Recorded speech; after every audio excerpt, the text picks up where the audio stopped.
I believe that in the new year, we should be going as fast as possible in the other direction. And the other direction is to appreciate things that are more tactile, more palpable, and also to remember that we do have to read books from cover to cover. I think sexy is about going back to understanding the full picture and understanding that there's so many perspectives that all come with full arguments. So I think that's going to rock our world. I think probably a return to the front lines. Like revolutions are really made on the local level, and there's been so much talk about innovation and creativity and change now that over the next 2 years, I think the question is to go back to the branches, to go to the public and make a difference here and now on the ground. The challenge, of course, is that data rarely are objects to be collected. They're often not even real. They're representations of something, and that makes them very difficult to get into your usual collection development policy.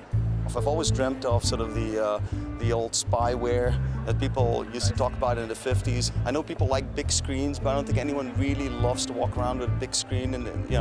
And I think the wearable computing is really going to be where it's at.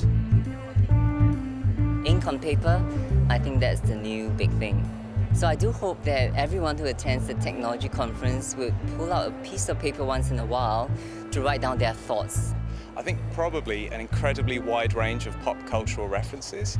All of us are now so saturated in a mass media culture and pop culture that really it's beyond just the question of digital natives, that even grandparents now are so immersed in culture and technology. So it's good to kind of know your onions on the pop culture front. Your iPad, your Twitter account, your camera, and well, those are the main technology things. But probably an open mind and a curious mind, yes. Well, I would say a laptop.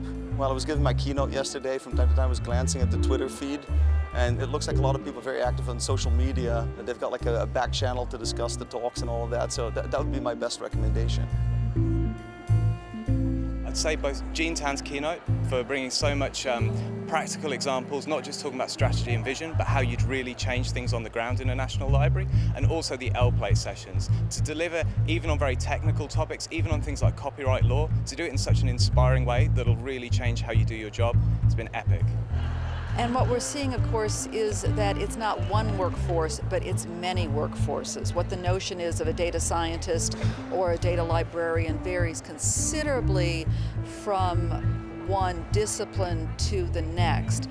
But you've also got to come with that open mind of getting where your scholar is or where your data creator is. So from all of these things, I think great products can emerge.